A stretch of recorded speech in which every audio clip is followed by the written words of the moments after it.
Hello, Hopkins, and welcome to the Hopkins Hangout Hour for Monday, August 24th. I'm your host, Mike Terosian, and co-hosted with today is going to be Tom Nappy. Hey, Tom. Hey, how you doing? And if I'm lucky, I'm not sure if this is going to work, but I'm going to try. Today we have our guest, Chief Bennett. Can you hear us, Chief Bennett? Hello. I can, Mike. Hello. Hey, Good afternoon. here I am. I heard you before the show saying, call me, will you please? And try it to it. It went to voicemail. It says he dumped me into voicemail like he always does. Yeah. Joe, thanks for taking the time out of your schedule to come and hang out with us.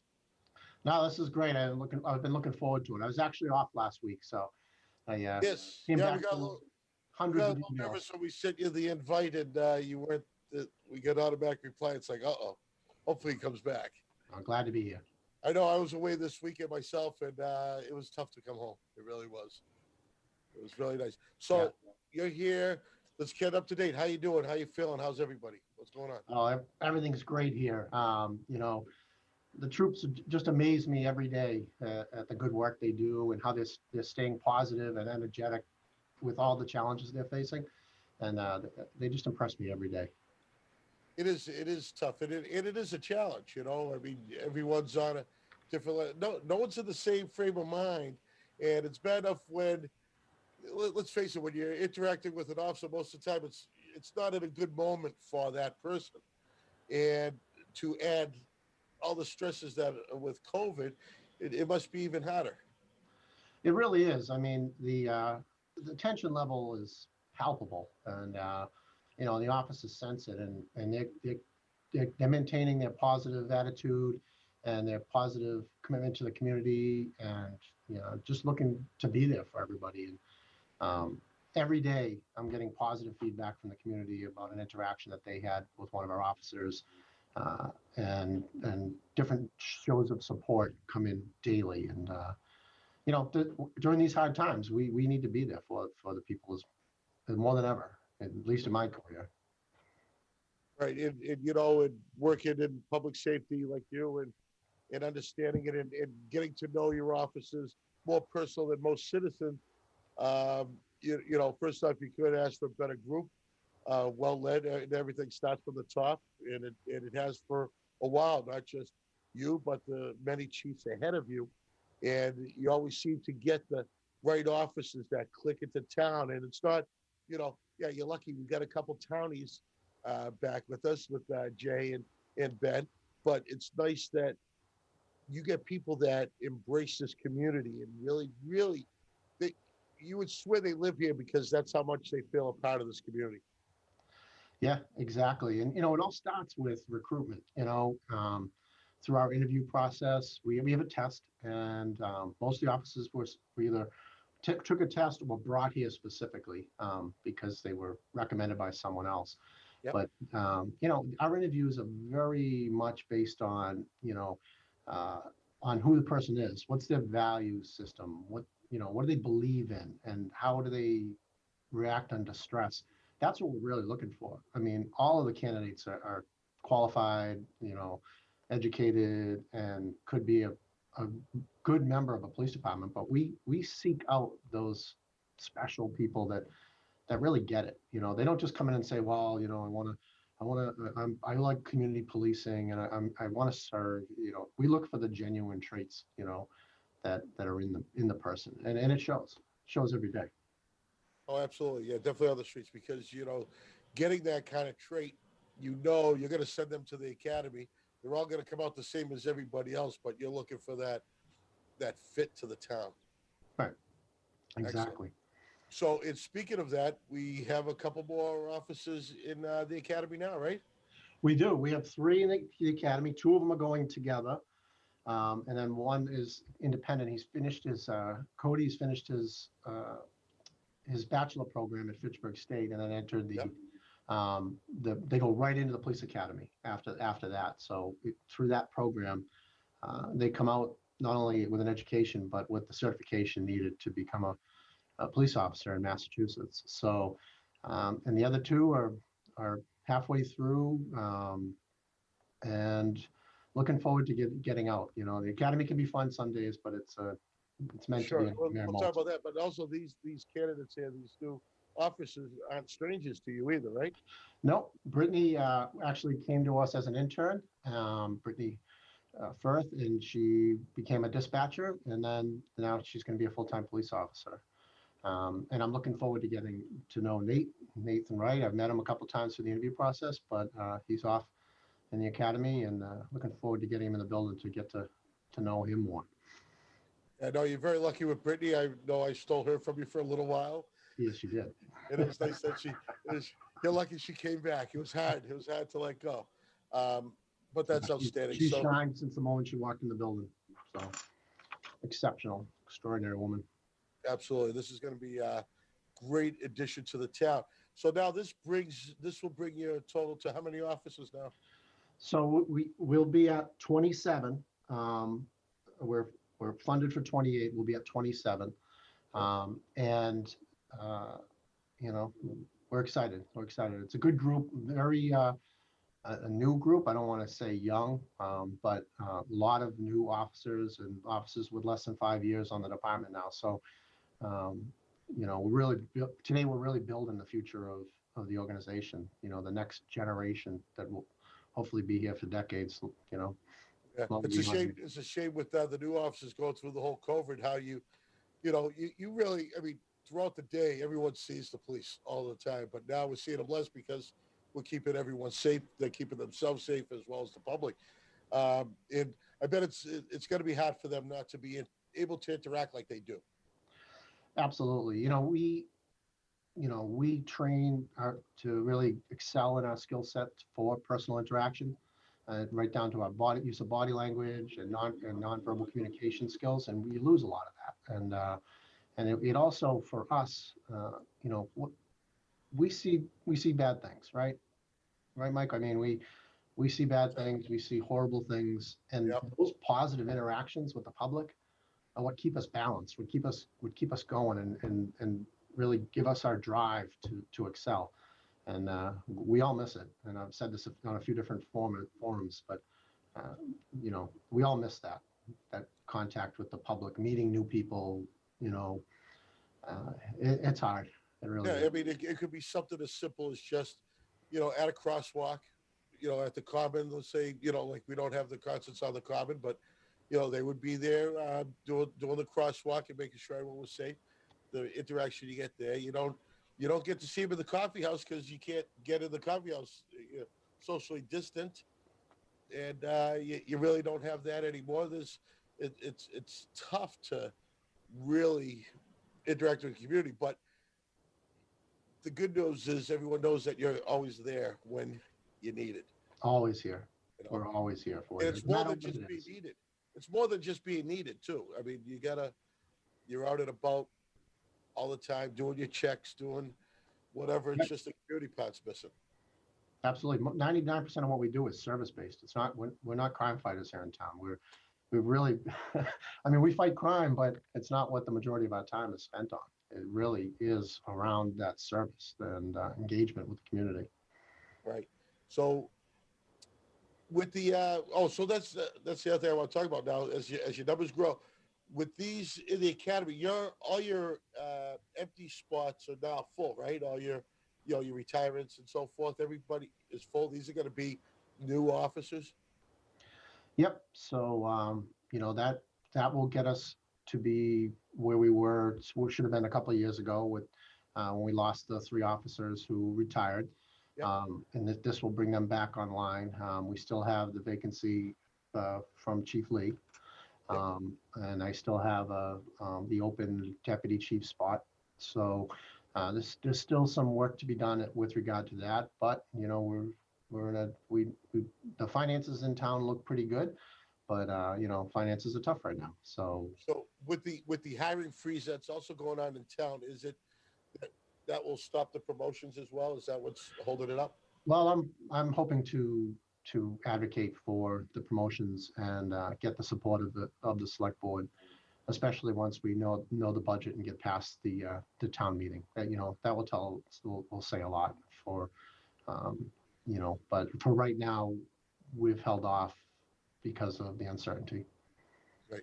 How's the fleet looking? I mean, is there any room left in that parking lot out back?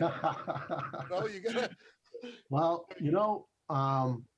the fleet looks good. We're hoping to get a few more and replace some old cars. The K9 car is up for renewal, and we have another car with getting on 100,000 miles, which we try not to go over 100,000. So we got a little work to do with that. We most likely will stick with the Explorers and continue that platform. The most recent cars came in. They're electric or hybrid, which is something new to our fleet. The Police Interceptor is a hybrid model now with a 10-speed transmission, and it's specifically built as a cruiser. So it's got high impact rear end, heavy duty braking, suspension, side impact reinforcements. A lot of good safety features have been built into it, and the troops like them. So, and that'll help us with not only helping the green community aspect for the town, because they will idle on battery and just start to replenish the battery at scenes, and so Yeah, no, that's great. That always freaks me out sitting next to one of those at a light, and then when you go step on the gas, it sounds like the engine's just starting up. yeah, It's yeah. like me when the first time driving a Standard, I was always stalling at the light. Sort of what it sounds like, but that's great. So, are you going to be putting in those electric filling stations, if you will, to recharge? Yeah, we should get a couple of those. A Tesla filling spot, right? Yep. There you Out go. front. Right. That'd be great. All right. So I know Tom has this burning question that because it's August, and we've all been dying to know. Well, you guys didn't give me any talking points on what we're going to talk about, so It doesn't matter. Yeah. I'm just so Straight up excited to hear this question. Straight up vacation. I'm making you sweat over here. All right. Well, we don't have the bocce as of right now scheduled, but have you guys been training? And do you think you'll be taking that championship trophy back during the next bocce tournament? Well, we're committed to it, and I know that some of the offices have been working on it independently, but we're going to need to formalize our training a little bit because this is the year. When we get back the next time, we're going to win it. We're taking away the trophy. Well, the challenge is on then. I hope we have another bocce tournament soon. I hope so too. Awesome. Certainly one of the big things we miss, and the senior dinner and all the fishing derby and national night out, all those great things that we do that are so fun. But we'll get back there. We'll get through this and we'll get back to those better times. Absolutely. We've certainly missed covering those events as well. It's always a lot of fun there. Yeah, your color commentary is awesome, Tom. Thank you. Notice how he said yours, Tom, not mine. Well, Mike favors the red team. We know. All right. He is a little biased when I it do comes bleed to red. I'm commentary. sorry. Yeah. I know. Chief, I saw you guys released a 5-year strategic plan. Can you just talk a little bit about what that 5-year strategic plan is about and some of the things that are included in that? Absolutely. So we contracted an outside vendor. Actually, Ed Lee spearheaded this, and we contracted an outside vendor to kind of look down the road and see, where we should be moving forward. Sometimes when you run an organization, you need that outside feedback because you're on a track and you're moving forward and you're doing great, but sometimes you can't see that you're either missing something or there's something beyond your vision. And so Chief Lee brought in a company run by a retired chief from Holliston, John Moore, and he worked with us and went through a process of developing the strategic plan. He began with an external survey of the community, and that gave a great amount of feedback. So many positive comments from the community. And really, the number one thing they want from us is more of us. They want more engagement. They want us out speaking in the community. They want us educating the public.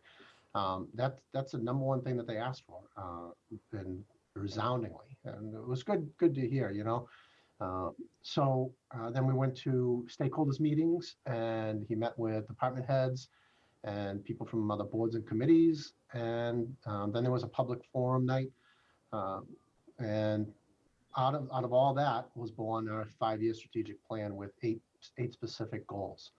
And they're they're broad. For instance, one of them is community engagement. One is constitutional policing and crime prevention. So we really have three goals, right? As a police department: reduce crime, reduce the fear of crime, and improve the quality of life. Really, I mean, that's kind of everything we do. And if we're not actively doing that every day, then we're missing the boat.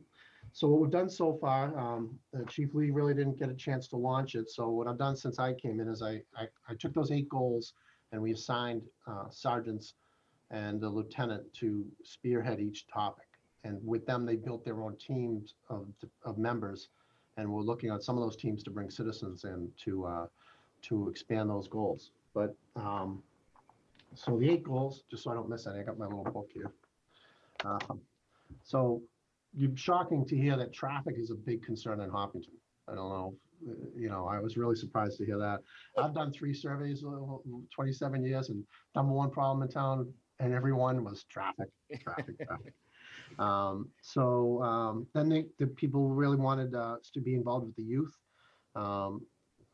population. So the school resource officers are spearheading that under Sergeant Van Walton. Traffic is Sergeant McNeil, because we have a traffic program, a pretty complex traffic program to deal with complaints and issues. Community interaction and relationship building with all the residents is Sergeant Brennan, who is pretty good at meeting with people and talking with people. I don't know if you guys ever met Sergeant Brennan. Oh yeah, absolutely.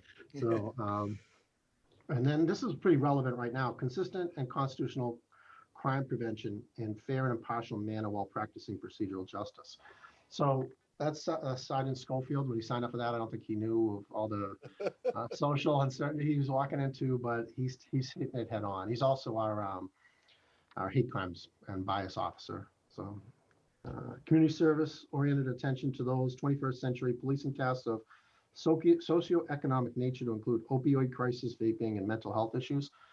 So Sergeant Aaron O'Neill works with Youth and Family Services and our jail diversion clinician program, and they're busy. So, I mean, those who know all that Youth and Family Services does on a daily basis is incredible. And under that one, we also created an Elder Affairs Officer, Molly McGaffigan, to engage with the seniors, and she's working with Amy Beck. And has the health department been involved at all in that one? Absolutely. One of the things we're working on now is what we've realized through a lot of these conversations is we need to be better at communicating. Although we've all individually communicated all of our programs, for instance, I'll stick to my department. For people to be having a conversation about should the police have social workers with them,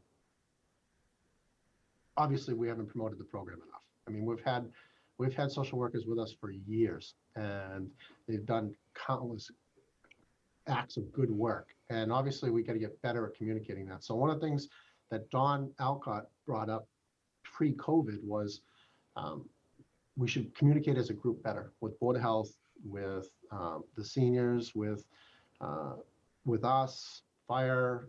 Everybody should be communicating their programs better. So we made an informal coalition, we're calling it, and we're going to start putting out through with the Youth and Family Service as the spear, short videos of what we do. And I'm hoping we're trying to piece together. The first one will be on the jail diversion program and our clinicians. So so much good work is going on, and we want to make sure that the public knows all the resources that are here, because the community is very supportive of all these programs, and the select board, the town manager have found funding to expand things like Youth and Family Services.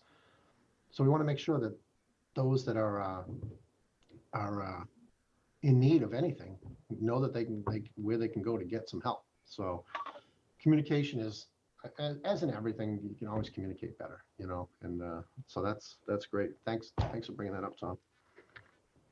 Yeah, absolutely. It's some great programs you got going there, and you were continuing on with some of the other goals. If you want to continue with that, you're more than welcome. Sure. So we have sustaining sufficient staffing to keep pace with the projected population and commercial growth through best practices of recruitment and retention. So we're really good at getting great people here, and we want to make sure that we have a great work environment for them to thrive in, and we want to keep them, right? They're our most valuable assets, are the people, and so we're working towards that. And right now, that involves a lot of self-health right now, and keeping positive around the station, and supporting them and dealing with and supporting them as they deal with COVID and everything else. So right now, that's the big thing we need to work on, and keep working on. You know, we can't forget the impact that all this stuff has on our team members. But as far as growth, the projected growth through the strategic plan is for us to grow to 35 officers. With the financial uncertainty that we're coming into, you know, I recognize it's going to be hard, but you know, it is my job to advocate for the department. So you'll see me doing that. What's the department at right now? If the town meeting budget goes through, we'll be at 28. Okay. That's a 25% growth in the department, which is significant. You know, obviously, especially since that, you know, the majority of our budget is salary and is the employees. And then succession planning and cross training, adherence to management and leadership disciplines, and infinite visioning. That's a cool thing to have, infinite visioning. I like that. But yeah, I mean, we have right now a lot of talent and a lot of skills in a few people, and we're working to spread those out. So one thing we've done is kind of change the way we do projects, where we're building team leaders on these projects. And this strategic plan is these goals. My idea is that if we task a leader to run a team and then mentor them through the process, that they'll come out of the project, you know, much stronger than they were before, because they've learned the skill set of setting goals, managing a team, working through difficulties, managing their allotted budgets. So some of these have already been given a budget amount that they have to manage, and they don't have to come ask me to approve, say, overtime for community engagement, but they have to stay within their budget. So Right. So they'll come out of it with some good professional development and other skill sets. We're building bench depth, I like to call it, where we're teaching, like Lieutenant and I are trying to teach more people the skills of what we do daily, so that we have more people that can do the skills that, or perform that duty if we have to work on something else. And then again, this falls also with one of the other ones, is protecting the health and wellness of our personnel through awareness and professional collaboration. So, you know, things like not only fitness programs, but wellness programs. We've already had provided some online training in wellness. The town has Youth and Family Services brought in a clinician specialist that works with public safety. We've given QPR training, which helps to identify potential suicidal ideations, and teaches you how to actually ask the questions, you know, to someone who you might be worried about, which is big. I mean, suicide among public safety personnel is at a very high level right now, and it's a huge issue. So, good ton going on, you know. Keep moving forward and building and growing, and a lot of excitement around here. Oh, I'm sure. And there must have been some good community feedback when this was released. Could you share any community feedback you might have heard about these 8 goals that you got here?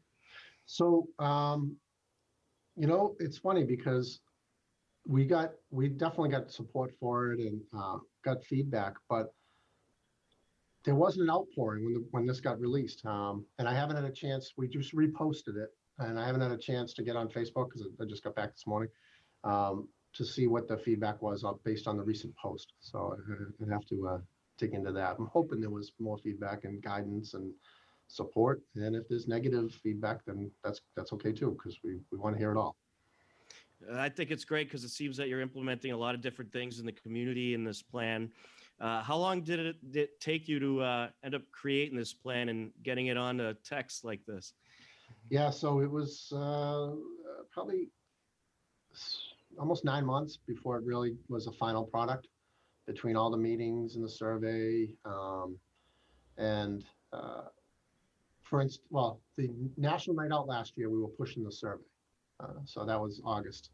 I was handing out the little QR symbols, so asking people to take the survey. But so yeah, for us to actually get it off the ground and running was 9 months. And we'll certainly post it to our website again. And I'd urge anyone in the community to take a look at it, at the strategic plan for the Hopkinton Police Department. Certainly some great stuff here. And I think you guys are going to create some really nice community programs out of this. Absolutely. Absolutely. And again, as I've said before and many times, is we'll build the department that the community wants and expects and deserves, so this is based on their feedback, and we'll continue to move the department forward the way that the community wants. That's why we're the second safest. I didn't want to come in first. I wanted to leave myself a little room, for my next performance. Hey, but second's not too bad, right? It's so competitive at that level. You could have one person steal $2 and change out of a car, and you drop to like ninth. Right. Nothing like tight competition there, Joe. Nothing I like know. Hey, Good so with this growth in your department, how are you fitting in at the station? There is still room for you? Well, we have a little bit of expansion on the second floor. We contracted for a proposal plan for how that might be used for office space upstairs and what the best use is. We're always rethinking though. The COVID thing really brings in a lot of thoughts about, and even going back to regular flu seasons, about the concept of separating people and having separate workspaces. For instance, the state police have been very minimally impacted by COVID because they have their own cars, so they're not sharing their workspace.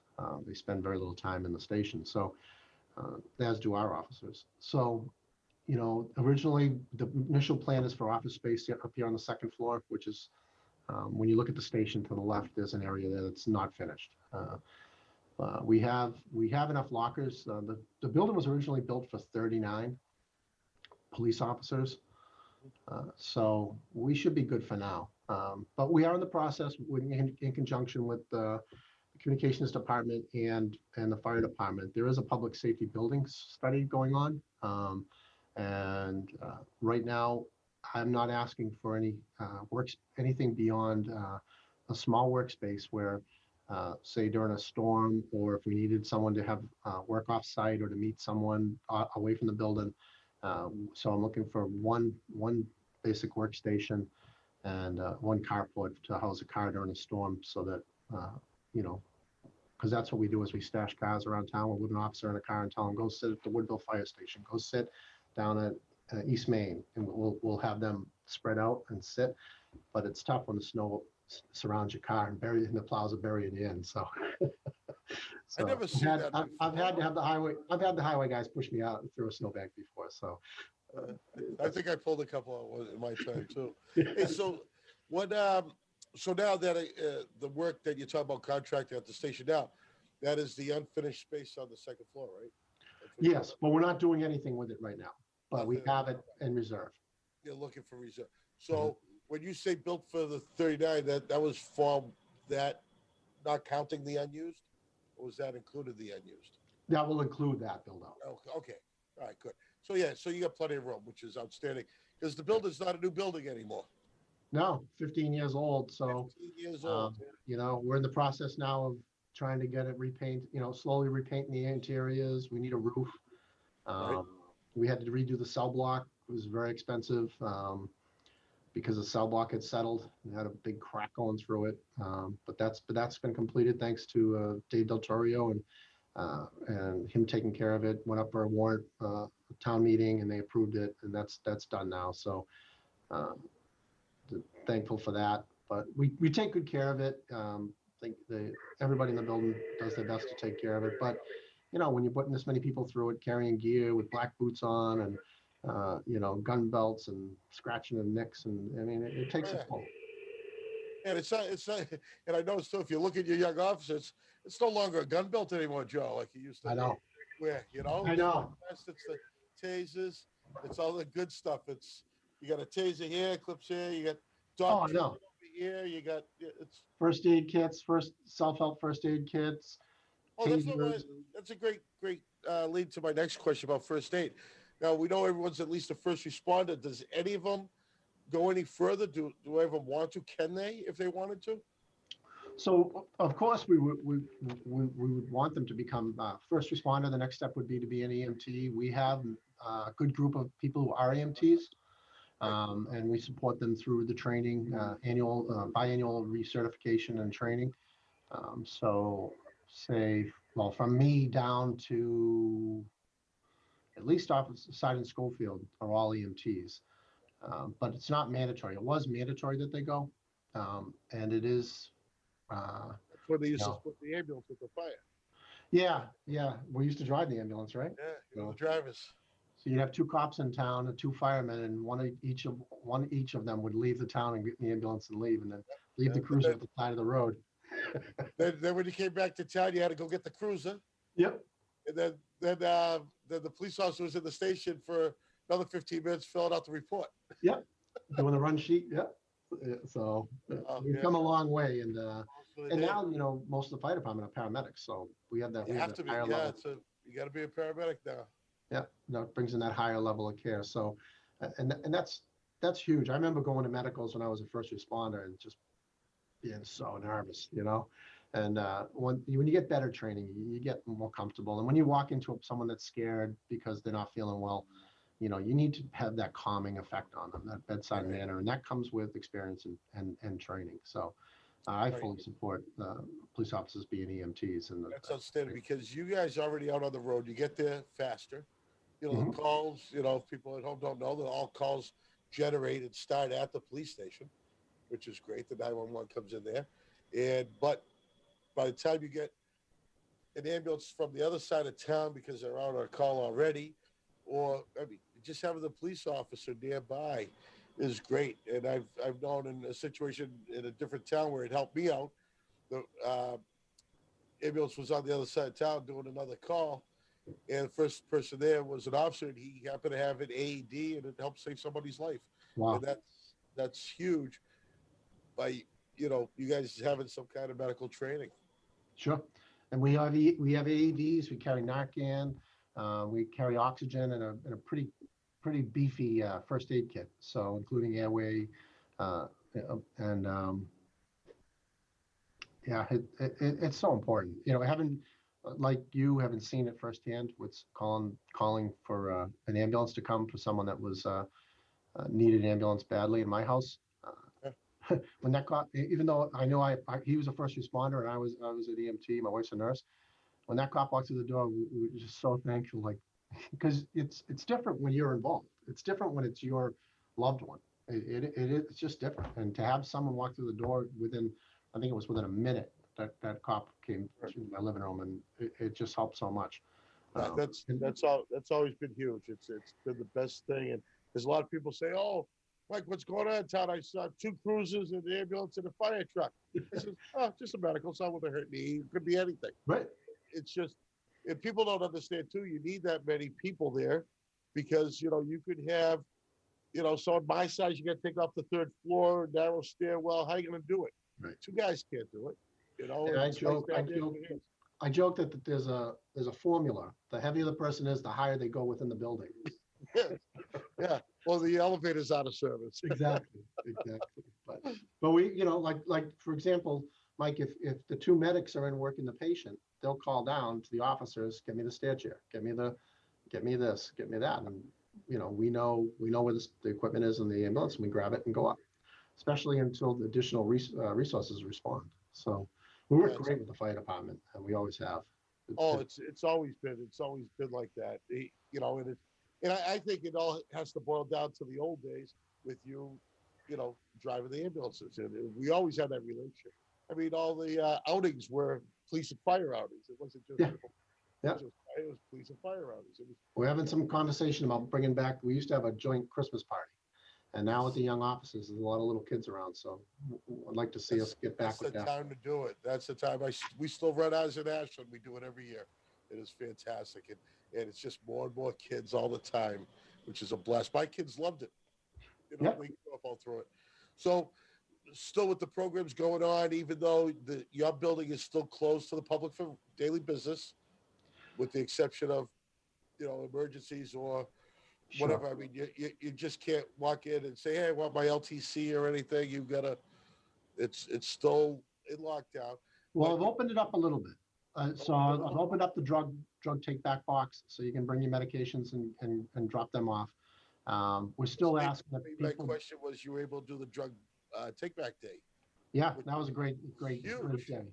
It is. We want to get that stuff out of the house because, it leads to misuse and it's dangerous to have those. A lot of those drugs are dangerous to children and young people. So get them out of there. We take care of it through our partnership with the DEA.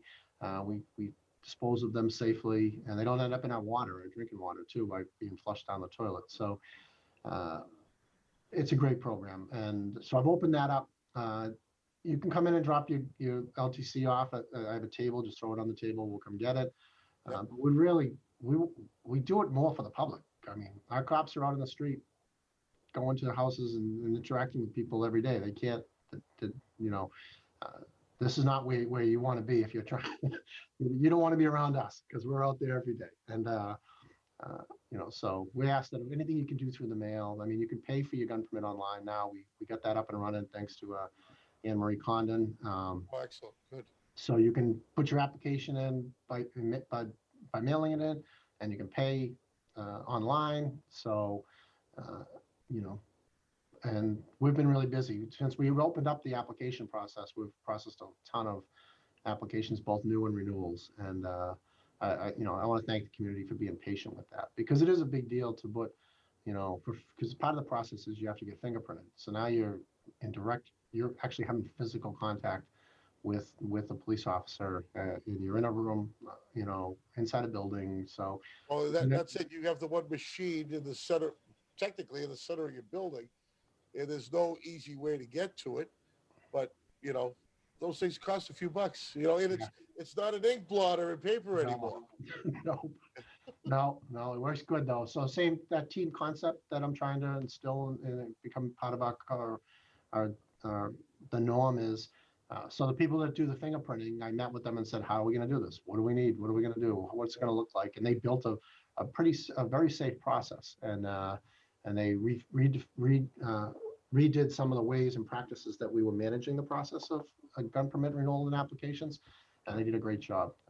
Ryan Pulselli, Molly McGaffigan was the team leader, and Jay Diana. And I don't even want to tell you the number of people that they've processed in the last few weeks because then I'll have to do another interview on how many people have guns in town. Yeah. Well, it's a lot more because we have an election coming up, so we got to get a lot more.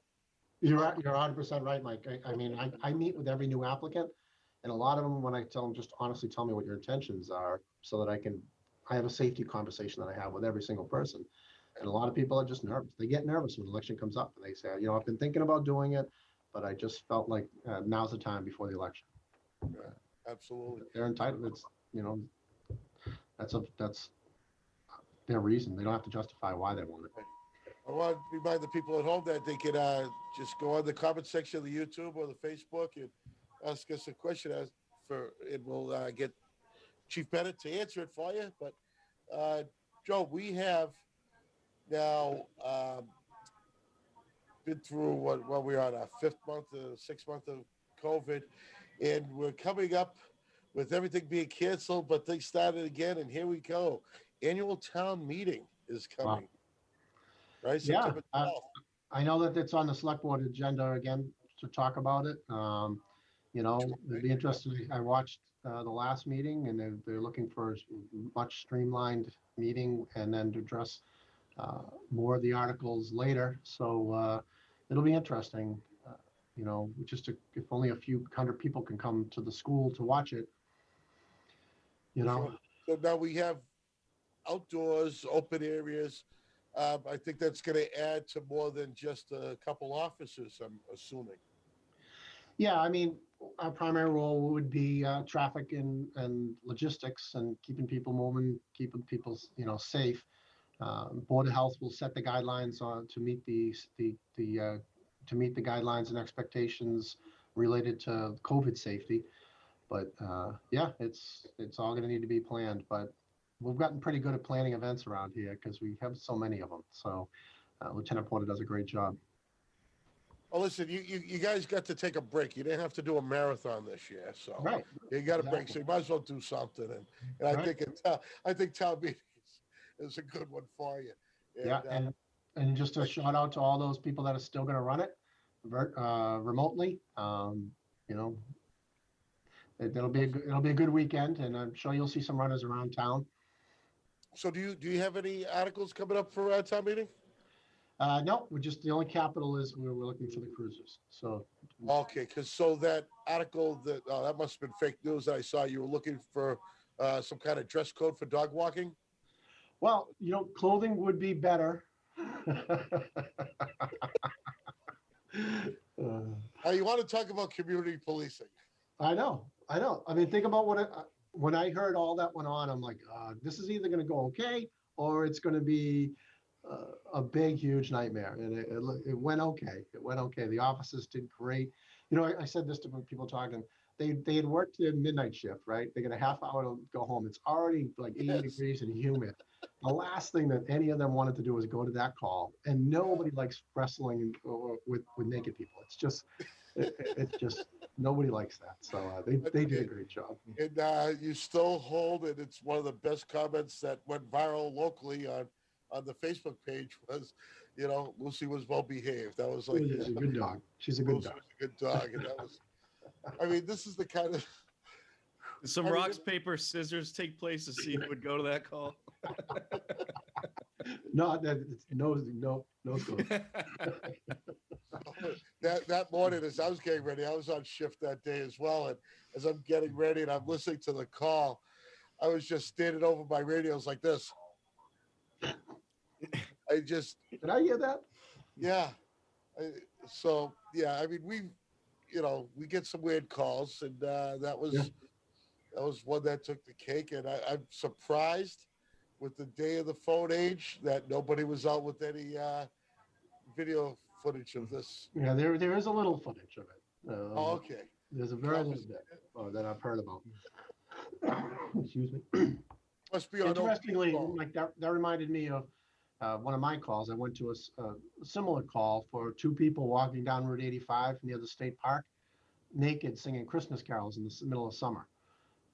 So I drove as slow as I could, hoping that they'd make it to Southborough, but they didn't. But they were very peaceful. They actually sang to me the whole ride back to the station. That's awesome. Tom, go ahead. You got to take it from here. I can't control myself. So I'm going to pull up some pictures as I ask you about this, but I understand that the Hopkinton Police Department had some involvement with the Gary Sinise Foundation. And for those that don't know, Gary Sinise, very good actor, was in Forrest Gump and one of my favorite shows, CSI New York. And you gave a escort to a home that was, I believe, rebuilt by the Gary Sinise Foundation for a veteran. Can you talk about this experience a little bit for the Hopkinton Police Department? Sure. So this all went down while I was gone, but I'm really proud of the department for putting it together and showing our support for Greg Galizzi and his wife Jasmine, who are new to town. I'd like to welcome them. I mean, what a fantastic program. We can't do enough for these soldiers. I was reading a little bit about Greg to lose his legs and one of his arms is what the article said, and just amazing. It's actually on my list of things that I have to do. Is I want to reach out to him and welcome him to the community. I'm so happy to have him here, and I'm thankful for his service. Absolutely, that's a great program. So was Gary Sinise there as well, or is it just I haven't heard that yet. I haven't got that briefing yet, so it would have been nice to meet him. Absolutely. He does this all over the country, from what I understand. So it's a great foundation, the Gary Sinise Foundation. Yeah, it really is. Very similar to the Tunnel to Towers program.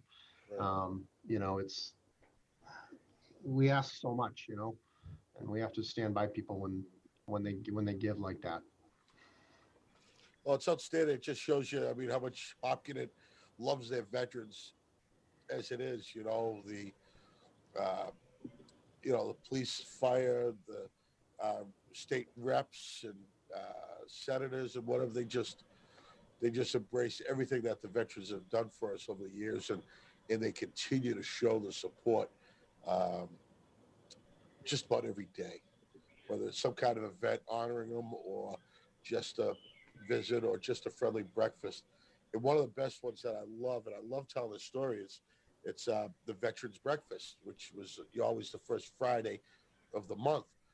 And it used to be $3 for breakfast. And it was what they call the SOS, and the chip beef on toast, which was famous breakfast of GIs during the war. And one day, someone just donated the money to cover everybody's breakfast, and the word spread. And since that day, it's been 5 years since a veteran has paid for a breakfast. Wow. And now, myself, I do it once or twice a year. I will donate. And every time I do, they'll say, okay, it's going to be 4 or 5 months. The waiting list was that long. And that I love hearing that every time. Yeah, that's And, you wow. know, you, like I said, the police, you do what you can, whether it's a drive-by birthday party for a vet or just anything they need, you hear they need, and you're always there to help out. Yeah, I mean, this community is so supportive of the veterans and other people. I mean, I get calls routinely just offering help, because I want to help. Who can I help? Recently, a family donated thousands of dollars to the senior center to help those seniors affected by COVID. Um, the restaurants will call. In fact, I have to return a call to one of the restaurants, and he'll just call and say, I want to help some people with some food, and he'll deliver meals to their homes, cash donations.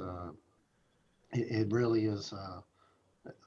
People are very generous in giving and cared about about veterans and everybody in need in the community. And I'm really excited about Youth and Family Services is not directly doing it, but there's a fund being established in town where people can make donations to the fund, and then a board or a committee will manage who gets the money. So that's another exciting thing that's going on, and would like to put a plug out for that. So you'll be hearing me plug that in the future. And it's nice to know that in your building you have a couple veterans serving for you Yeah, downstairs. I'm afraid to miss one, but we have Aaron O'Neill, Bill Burchard, Yep. uh, Evan Brooks, Derek Morton. I know I'm going to miss someone, and Brittany Remillard. Brittany Remillard. And they just did their summer deployment. Evan's back. I just saw him downstairs. He's working right now. That's great. Yeah, I think I heard him on the radio a little while ago. That's great. And it's nice that the town allows that time to happen, and they should. Oh yeah, yeah. I actually, this is a recognition that we got as a patriotic employer from the National Guard, because Excellent. we took care of Evan when he was deployed on a long deployment. So, Right. Yeah, it's nice having them back, and it's nice that they do their only 2 weeks now instead of seeing them go overseas, because I know you get so with worried about babies, them. with babies. So Yeah. it's a lot to ask from your wife. Hey, we're gonna have a couple kids, and then I'm gonna leave. One of our new officers, I won't say which one, but one of the academy classmates, their spouse is leaving on a long deployment as well. So Yeah, that makes it hard, and you guys will be right there to support them, and absolutely. just outstanding, just like you do your brothers and your sisters anywhere else. So, what else we got coming down the line that Tom and I haven't heard about? You got something? You got something in there? I don't know. We covered a lot. I think the strategic goals and looking to try to engage more through the use of the Zoom and these types of meetings is really what we're trying to do. And we're also trying to identify any way we can support those who might not have the skill set. So talking with Amy Beck to see if um, from the senior center, the director, and seeing if there's people that maybe some of our offices could teach or walk through getting online and getting virtual. Um, yeah, a lot of little things going on, but you gave me a question with no prodding, so. Yeah. I, Eh, I wanted you nice and fresh. I knew, we'll see what's easy about this. I'll ask you a nice one. I know you know the answers to. Yeah, you're good. You Someone talk, said before they went in, "What are you talking about?" I said, "I don't know, but I'm ready." Chief, what are some of the ways if the community want to give any type of feedback on the strategic goals or anything like that? What are some of the ways they can get in touch with you? Great, great. So it is online. It was a post on Facebook. That's one way. You can email me directly at jbennett@hopkintonpd.org or call me and I'll call you back. Smoke signals, any way you want. Just get me. I love your feedback because like I said, we're going to build the department to what the public wants.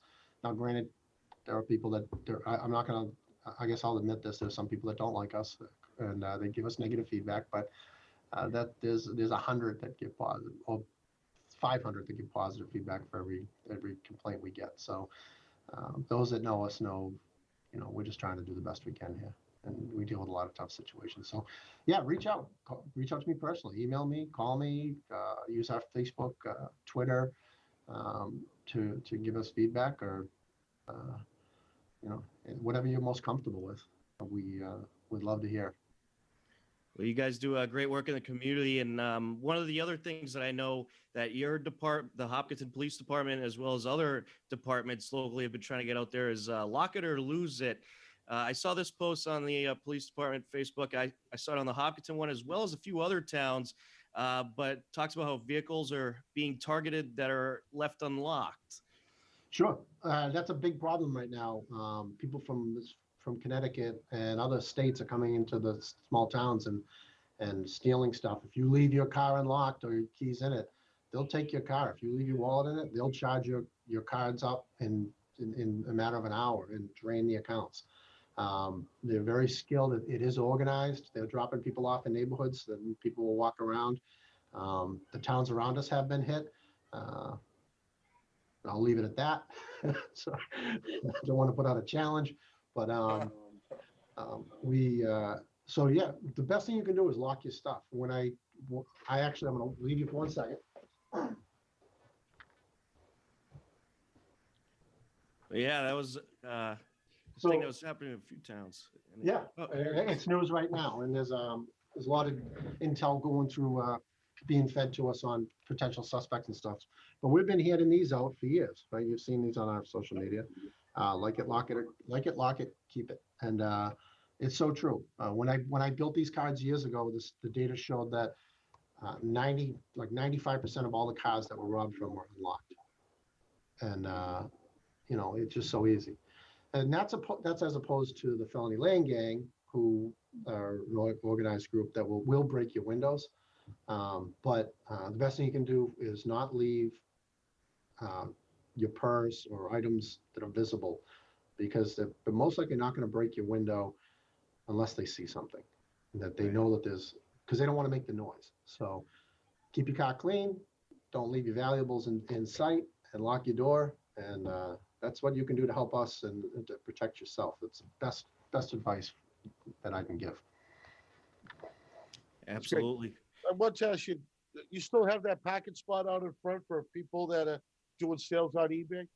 Yeah, the safe exchange zone. Yep, absolutely. So if the community's out there and they don't want to bring people to their home, which I would recommend they don't, because it's a free look at your stuff.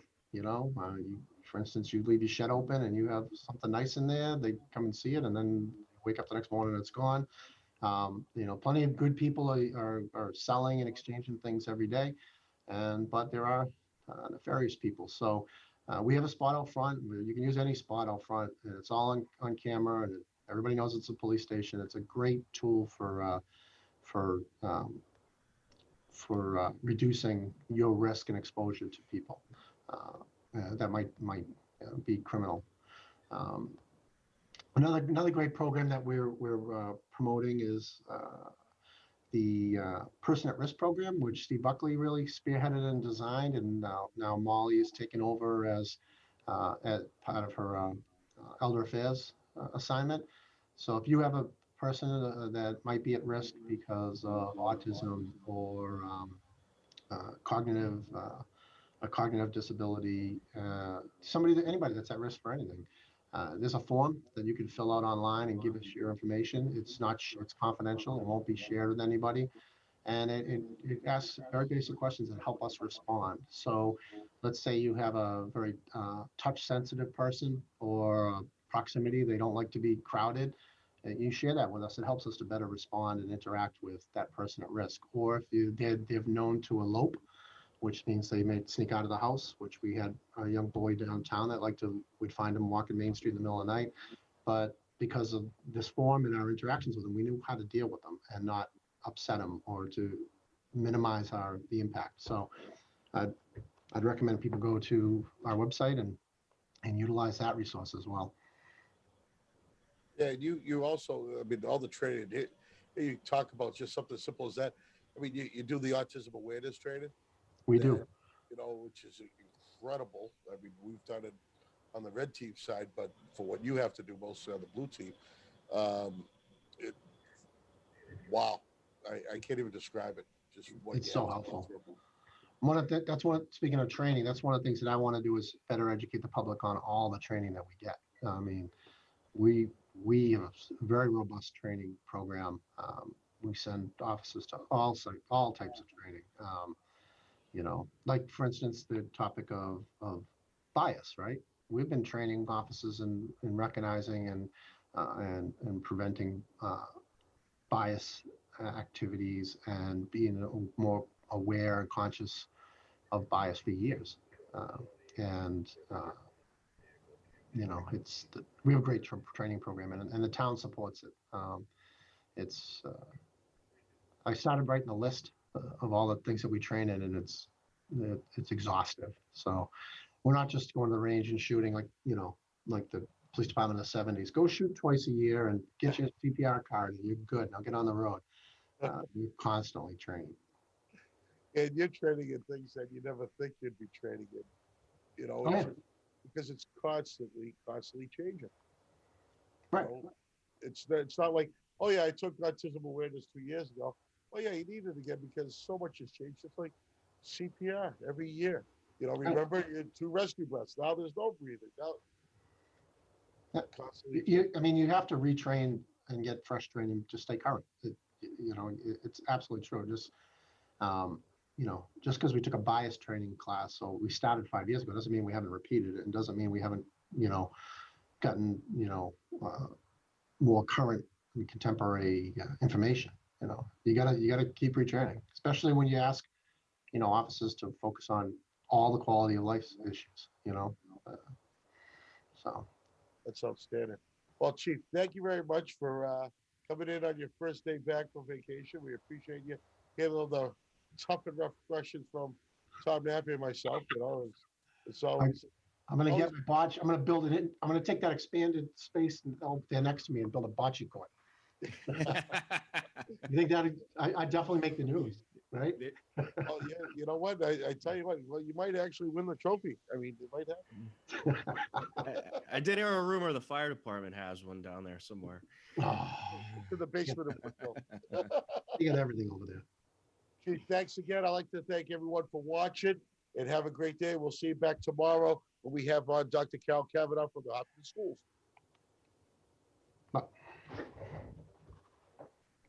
Thank you, guys.